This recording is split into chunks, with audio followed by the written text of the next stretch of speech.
ದ್ವಿಪೌರತ್ವ ಹೊಂದಿರುವ ಆರೋಪದ ಮೇಲೆ ಕಾಂಗ್ರೆಸ್ ಸಂಸದ ಲೋಕಸಭಾ ವಿರೋಧ ಪಕ್ಷದ ನಾಯಕ ರಾಹುಲ್ ಗಾಂಧಿ ವಿರುದ್ಧ ಎಫ್ಐಆರ್ ದಾಖಲಿಸುವಂತೆ ಅಲಹಾಬಾದ್ ಹೈಕೋರ್ಟ್ನ ಲಕ್ನೋ ಪೀಠ ಪೊಲೀಸರಿಗೆ ನಿರ್ದೇಶನ ನೀಡಿದೆ.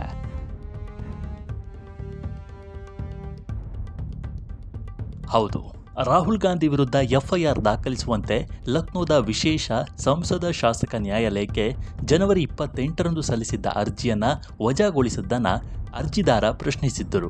ಜೊತೆಗೆ ರಾಹುಲ್ ಗಾಂಧಿ ಕೂಡ ಬ್ರಿಟಿಷ್ ಪ್ರಜೆ ಎಂದು ಸೂಚಿಸುವ ಯುಕೆ ಸರ್ಕಾರದಿಂದ ಬಂದ ದಾಖಲೆಗಳು ಮತ್ತು ಗೌಪ್ಯ ಇಮೇಲ್ಗಳು ತಮ್ಮ ಬಳಿ ಇವೆ ಎಂದು ಅರ್ಜಿದಾರ ಹೇಳಿಕೊಂಡಿದ್ದಾರೆ.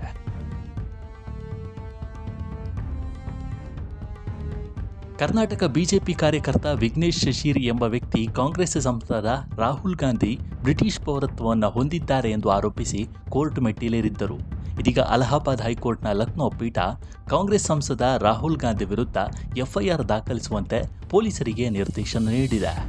ಜೊತೆಗೆ ಈ ತನಿಖೆಯನ್ನು ಯಾವುದೇ ಕೇಂದ್ರ ಸಂಸ್ಥೆಗೆ ವರ್ಗಾಯಿಸಲು ಉತ್ತರ ಪ್ರದೇಶ ಸರ್ಕಾರಕ್ಕೆ ಪೀಠ ಅನುಮತಿ ನೀಡಿದೆ. ಎಫ್ಐಆರ್ ದಾಖಲಾದ ನಂತರ ಈ ಪ್ರಕರಣ ಕೇಂದ್ರ ಸರ್ಕಾರದ ಅಧೀನದಲ್ಲಿರುವ ಸಂಸ್ಥೆಗಳಿಗೆ ವರ್ಗಾವಣೆ ಆಗುವ ಸಾಧ್ಯತೆ ಇದೆ.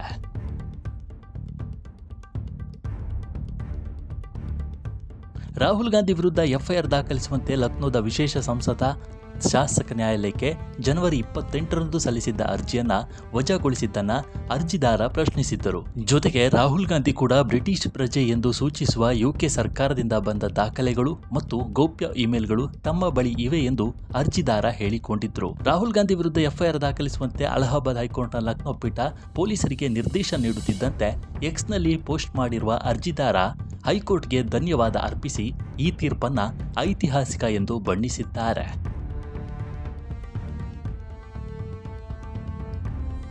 ರಾಷ್ಟ್ರೀಯ ಭದ್ರತೆ ಮತ್ತು ಸಾರ್ವಜನಿಕ ಹಿತಾಸಕ್ತಿಯ ದೃಷ್ಟಿಯಿಂದ ಸತ್ಯವನ್ನು ಹೊರತಂದಿದ್ದಕ್ಕಾಗಿ ಗೌರವಾನ್ವಿತ ನ್ಯಾಯಾಲಯಕ್ಕೆ ನನ್ನ ಕೊನೆಯ ಉಸಿರು ಇರುವವರೆಗೂ ನಾನು ಯಾವಾಗಲೂ ಋಣಿಯಾಗಿರುತ್ತೇನೆ ಎಂದು ಅವರು ಬರೆದಿದ್ದಾರೆ. ಪ್ರಧಾನಿ ನರೇಂದ್ರ ಮೋದಿ ಹಾಗೂ ಕೇಂದ್ರ ಗೃಹ ಸಚಿವ ಅಮಿತ್ ಶಾ ಅವರಿಗೂ ಧನ್ಯವಾದ ಹೇಳಿರುವ ಅರ್ಜಿದಾರ ವಿಘ್ನೇಶ್ ಶಶಿರ್, ನನ್ನ ಪ್ರಿಯ ಭಾರತದ ಪ್ರಧಾನಮಂತ್ರಿಗಳಾದ ಶ್ರೀ ನರೇಂದ್ರ ಮೋದಿಜಿ ಹಾಗೂ ಗೌರವಾನ್ವಿತ ಕೇಂದ್ರ ಗೃಹ ಸಚಿವರಾದ ಶ್ರೀ ಅಮಿತ್ ಶಾ ಅವರಿಗೆ ನನ್ನ ಹೃದಯಪೂರ್ವಕ ಧನ್ಯವಾದಗಳು.